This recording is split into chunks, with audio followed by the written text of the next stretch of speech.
밤에 주님께서는 몇 번째입니까? 오늘 세대 통합 예배로 가족이 함께 모여서 예배를 드리는데요.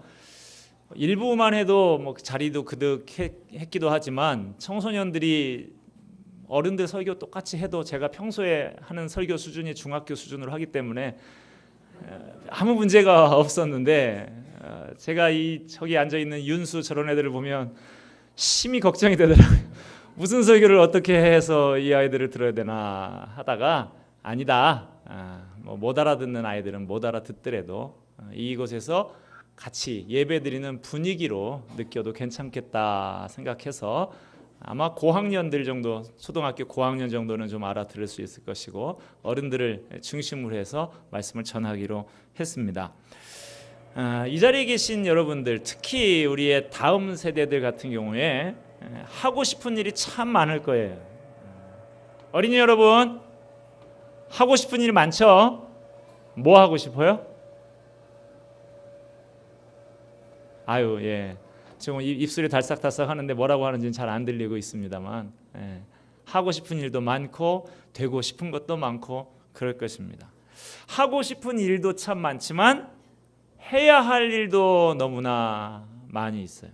그런데 시간이 부족하고 돈이 부족하고 능력이 부족해서 그것을 다 할 수는 없습니다. 그래서 우리는 일의 순서를 정해야 하는 것이죠. 우선적으로 해야 할 일, 나중에 해야 할 일을 정해야 하는 것입니다. 우리 앞에 있는 일들을 분류해 보면 중요한 일과 중요하지 않은 일, 급한 일과 급하지 않은 일로 나눌 수가 있어요. 이 분류들을 조합을 해보면 네 가지 경우의 수가 나오게 되겠죠. 중요하고 급한 일, 중요하지만 급하지는 않은 일, 중요하지 않지만 급한 일, 중요하지도 않고 급하지도 않은 일. 자, 그러면 여러분이 요즘 가장 마음을 쓰면서 시간을 많이 들이고 있는 일은 이 네 가지 경우 중에 어떤 일에 해당하십니까? 혹시 요즘 우리의 삶은 늘 급한 일에만 쫓기면서 사느라고 정말 해야 될 소중한 일은 잘 하지 못하거나 뒤로 밀어놓고 있는 것은 아닌지요? 별로 중요하지도 않고 급하지도 않은 일, 안 해도 되는 일에다가 아까운 우리의 인생을 소모하고 있는 것은 아닌가 하는 것입니다. 여러분들은 일의 순서를 정할 때 무엇을 기준으로 하고 계십니까? 일반적으로 일의 우선순위를 정하는 일에 내가 있습니다. 보통 사람들은 내가 좋아하는 거, 내게 편하고 익숙한 것들을 먼저 하려고 해요. 사람들은 나를 기준으로 우선순위를 세우고 행동하려고 합니다. 그러나 하나님께서는 그거 기뻐하지 않으세요. 왜냐하면 하나님이 우리의 삶의 중심이시기를 원하기 때문에 그렇습니다. 우리가 우선순위를 정하는 데 있어서도 하나님이 기준이 되기를 원하시는 것이죠. 하나님은 오늘 학계 선지자를 통해서 우리에게 말씀하십니다. 따라서 한번 하십시다. 우선순위를 바로 세워라. 하나님은 내가 좋아하는 것, 내게 유익이 되는 일이 먼저가 아니라 하나님이 좋아하시는 것, 하나님이 기뻐하시는 것, 하나님을 영광스럽게 하는 것이 먼저가 되기를 원하십니다. 우선순위를 그래서 바로 세워야 하는 것이죠. BC 586년, 지금으로부터 한 2600년쯤 된 오래된 옛날에 유다 나라가 바벨론 제국의 멸망을 당했습니다. 그래서 많은 사람들이, 유다 사람들이 바벨론으로 포로로 끌려갔어요. 포로로 잡혀간 사람들은 낯선 외국 땅에서 온갖 서름을 다 겪고 고통을 겪으면서 살아야 했습니다. 그런데 하나님께서 70년 만에 바벨론의 포로로 잡혀 있었던 사람들을 해방시켜 주셨어요. 바벨론 제국을 멸망시킨 페르시아의 고레스 왕이라고 하는 사람이 포로로 잡혀온 이스라엘 백성들 고향으로 돌아가도 좋다고 허락해 주었습니다. 그래서 바벨론에서 포로 생활을 하던 이스라엘 백성들이 약 5만 명 정도 고향으로 돌아오게 되었습니다. 페르시아 왕 고레스는 이스라엘 백성들을 고향 땅으로 돌려보내면서 그들이 할 일을 알려줬습니다. 그것은 예루살렘에 하나님을 예배하는 성전을 건축하라 하는 것이었습니다. 옛날 바벨론 제국이 예루살렘을 멸망시키면서 예루살렘 성전도 다 파괴해버렸습니다. 그래서 예루살렘에는 성전이 없이 70년을 지내왔던 것이죠. 그래서 백성들은 예루살렘으로 돌아오자마자 성전을 건축하기 시작했습니다. 그들은 기쁘게 자신의 물질을 예물로 드리고 주춧돌을 갖다 놓고 하나님께 예배를 드렸습니다. 그런데 문제가 생겼어요. 그 근처에 살던 사마리아 사람들이 성전 건축을 강력하게 반대하면서 별의별 방해를 다 하는 거였어요. 포로에 돌아왔어도 고향집으로 돌아가지 않고 예루살렘 근처에다가 텐트를 치고 성전을 건축하겠다고 나섰던 사람들이 그 못된 방해 앞에서 하나씩 둘씩 고향집으로 떠나가기 시작했습니다. 주춧돌만 놓은 채로, 기초만 닦은 채로 건축이 중단된 그 성전을 버려두고 자기 고향으로 다들 돌아가서 자기들 살 집을 짓고 농사를 지으면서 자기들 사는 데만 열중하게 된 것이죠. 시간이 지나면서 사람들은 점점 더 성전 건축에 대해서 관심을 갖지 않게 됐습니다. 아무도 성전 짓는 일을 다시 시작하자고 나서는 사람이 없었어요. 성전을 짓는 중요한 사명은 다 잊어버리고 모두들 먹고 사는 문제에만 열중하면서 살았습니다. 그렇게 세월이 16년이나 흘렀습니다마는 아직도 이스라엘 백성들은 아직은 성전을 건축할 때가 되지 않았다라고 핑계를 대고 있었습니다. 지금 우리가 먹고 살기도 힘든데 성전을 지을 여력이 어디 있냐? 그럴듯한 이유를 댔지만 근본적으로 그들은 삶의 우선순위가 잘못되어 있었습니다. 하나님께서는 너희들이 지금 말하고 있는 때가 되지 않았다, 이 말은 핑계에 불과하다고 학계의 선지자를 통해서 이스라엘 백성들을 책망하셨습니다. 오늘 본문 4절 말씀인데요. 이 성전이 황폐하였거늘 너희가 이때에 판벽한 집에 거주하는 것이 옳으냐?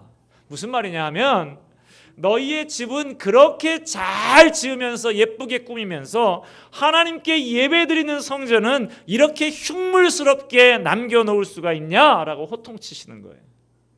성전 건축을 위해서 귀환했던, 성전 건축을 목적으로 귀환했던 이 사람들이 그 목적을 다 까맣게 잊어버리고 당장 먹고 사는 일, 자기 집 꾸미는 데 살기에만 바빴다 하는 것입니다.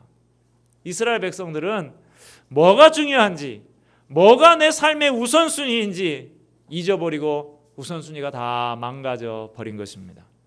우리 삶에도 이런 일들을 흔히 찾아볼 수가 있습니다. 하나님을 무시하거나 거부하는 건 아니에요. 하지만 지금은 내가 너무 바쁘다는 것입니다. 일단은 급한 일부터 해결해놓고 보자는 것입니다. 일단은 시험부터 치르고 대학부터 가고 아이들 좀 키워놓고 집부터 사놓고 이번 프로젝트만 끝내고 부장 승진만 하고 애들 결혼만 시켜놓고 줄줄이 여러 가지 핑계들이 계속되는 것입니다. 나중에는 신앙생활 잘 할 거라고 합니다. 기도도, 말씀 묵상도, 봉사도, 헌금도 그때가 되면 잘 할 거라고 그러는 것이죠. 그러나 그 핑계가 한도 끝도 없이 계속됩니다. 그러는 사이에 우리의 신앙은 마치 짓다가 말고 내버려둔 건물처럼 그렇게 황폐한 상태로 머물고 마는 것이죠. 그렇게 사는 삶의 결과가 오늘 본문 6절에 나옵니다. 6절 보면 우리 같이 한번 6절 말씀 읽어볼까요? 시작. 너희가 많이 뿌릴지라도 수확이 적으며 먹을지라도 배부르지 못하며 마실지라도 흡족하지 못하며 일꾼이 삭슬 받아도 그것을 구멍 뚫어진 전대에 넣음이 되느니라. 네, 여기에 핵심적인 단어가 바로 구멍 뚫어진 전대예요. 구멍이 뚫어진 돈주머니라는 말입니다. 이 말은 무슨 말입니까? 너희들이 그렇게 열심히 자기 살림만 챙긴다고 그렇게 해봐야 다 말짱 꽝이다, 헛수고다, 이 말입니다. 오늘 본문에 사는 사람들은, 이 사람들은 성전 짓는 일을 포기하면서 열심히 자신의 삶을 살았지만 그 결과는 다 헛수고였다는 거예요. 언젠가 여유가 생기겠지 하면서 살았지만 평생 동안 늘 급한 일이 자기 옆에서 떠나지 않았다라고 하는 것입니다. 그렇습니다. 하나님 없이 내 힘으로만 열심히 달려가는 삶은 순간적으로는 뭔가 되는 것처럼 보이다가도 결국엔 헛된 것뿐이다라고 하는 것입니다. 여러분, 하나님께서는 먹고 살기 바쁜 사람들에게 왜 굳이 성전을 지으라고 그렇게 하셨을까요? 하나님께서 굳이 건물이 필요해서 성전을 지으라고 하는 것이 아닙니다. 그 시대 사람들에게 있어서 이 신앙은 성전 중심의 신앙이었어요. 이스라엘 백성들은 성전을 통해서 하나님을 만나고 성전을 통해서 하나님을 배웠습니다. 그러므로 성전이 없다라고 하는 것은 단지 건물이 없는 것이 아니라 그들의 삶의 중심에 하나님이 없다라는 것을 의미하는 것입니다. 그러므로 성전을 재건하는 것은 곧 하나님 중심의 신앙을 회복한다라는 의미가 있는 것입니다. 믿음의 리더인 학개가 그것을 꿰뚫어 봅니다. 이 백성들의 삶을 올바로 세우기 위해서는, 이 백성들의 삶이 바르게 질서 잡히기 위해서는 하나님 중심의 신앙을 회복해야 됐고, 그러기 위해서 성전을 지어야 했다 하는 것이죠. 하나님을 최우선으로 모시고 예배하는 삶이 세워지지 않게 되면 모든 것이 엉망이 됩니다. 모든 것이 뒤죽박죽이 됩니다. 그 결과는 헛수고의 삶이 되고 만다 하는 것입니다. 그래서 학개는 목청껏 외치고 있습니다. 우선순위에, 여러분의 삶의 우선순위의 문제를 해결해야 된다. 우선순위를 바로 세워야 한다. 하나님은 지금 우리에게도 우선순위를 다시 세우라고 말씀하십니다. 다시금 우리의 삶이 신앙 중심의 삶, 하나님 중심의 삶이 되라고 하십니다. 바쁘고 힘들고 어려운 일들이 물론 많이 있지만 그것보다 우선해서 하나님 중심, 신앙 중심으로 살라고 하시는 것입니다. 1623년에 신앙의 자유를 찾아서 한 무리의 사람들이 영국, 그 핍박이 있는 영국을 떠나 신대륙 미국을 향해서 갑니다. 이 영국의 청교도들이 도착하자마자 제일 먼저 건물을 세우는데 교회를 지었습니다. 삶에서 가장 중요한 것은 믿음이다. 우리는 이것 때문에 이곳에 목숨 걸고 왔다라고 생각하고 교회를 먼저 지었습니다. 그 다음 세운 건물은 학교였다고 그래요. 다음 세대에게 참된 교육을 하는 것이 그 다음으로 중요하다고 여긴 것이죠. 그 다음에 가서야 자기네들이 살 집을 지었다고 합니다. 집을 짓는데도요, 항상 교회를 중심으로 지었다고 합니다. 창문이 교회, 창문만 딱 열면 교회가 보이도록 그렇게 집을 지었다고 합니다. 마을에 길을 만드는데도 사방에서 교회를 다 통할 수 있도록 그렇게 길을 만들었다고 합니다. 그것이 바로 오늘날 세계 초강대국 미국을 시작한 사람들의 생각이었던 것입니다. 여러분, 하나님께서 내게 원하시는 중요한 것이 무엇인가를 생각해 보시고 그 중요한 것을 먼저 하는 사람이 되시기를 바랍니다. 그러면 하나님께서 반드시 우리의 삶을 책임져 주십니다. 앤드류 보나라고 하는 성경학자는 날마다 3가지의 원칙을 지키면서 살았다고 합니다. 첫 번째는 예수님께 먼저 말씀드리기 전에 누구와도 이야기하지 않는다. 둘째, 예수님께 무릎 꿇기 전에는 아무 일도 하지 않는다. 셋째, 성경을 읽기 전에는 어떤 책도 읽지 않는다. 조이 선교회라고 있습니다. 기쁨이라는 JOY라는 명칭을 가진 선교회가 있는데요. 그 선교회에서는 삶의 우선순위를 조이, JOY 이 이니셜을 따서 이 순서로 살으라고 그렇게 가르칩니다. J는 뭐냐? Jesus first. 예수님이 첫째다 하는 것입니다. O는 others second. 다른 사람들이 두 번째다. Y는 you third.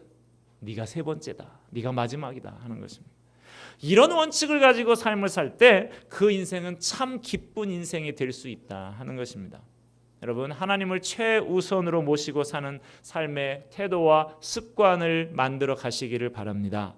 예배가 회복되고 믿음이 회복돼야 우리의 삶이 올바로 자리 잡고 인생이 견고히 서게 되는 것입니다.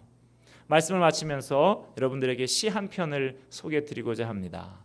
하나님은 3등입니다 라고 하는 시인데요, 1등은 하고 싶은 일, 2등은 해야 하는 일, 3등은 하나님 만나는 일. 하고 싶은 일 다 하고 해야 하는 일도 다 마치고 그 후에 여유가 있으면 하나님을 만나줍니다. 하나님은 3등입니다. 어려운 일이 생길 때도 하나님은 3등입니다. 내 힘으로 한번 해보고 그래도 안 되면 가까이 있는 사람에게 도와달라고 하고 그나마 안 될 때 하나님을 부릅니다. 하나님은 3등입니다. 거리에 있어서도 하나님은 3등입니다. 내게 가장 가까이 있는 것은 내 자신, 그 다음은 내 마음을 알아주는 사람, 그 다음에야 저 멀리 하늘에 계신 하나님이십니다. 하나님은 3등입니다. 그런데 하나님께 나는 1등입니다. 무슨 일이 있어도 내가 부르기만 하면 도와주십니다. 내가 괴로워할 때는 만사를 제쳐놓고 달려오십니다. 아무도 내 곁에 없다 생각될 때는 홀로 내 곁에 오셔서 나를 위로해 주십니다. 나는 하나님께 언제나 1등입니다. 나도 하나님을 1등으로 생각했으면 좋겠습니다. 내게 1등이신 하나님을 나도 1등으로 모시고 싶습니다. 여러분, 저 한번 따라해 보시겠습니까? 우선순위를 바로 세우자. 자, 어린이들, 우리 목사님 한번 따라서 해보세요. 하나님이 먼저입니다. 크게 해야지. 자, 하나님이 먼저입니다. 네, 우선순위를 바로 세우고 하나님을 1등으로 먼저로 삼는 저와 여러분이 되기를 바랍니다. 기도하겠습니다. 하나님 아버지,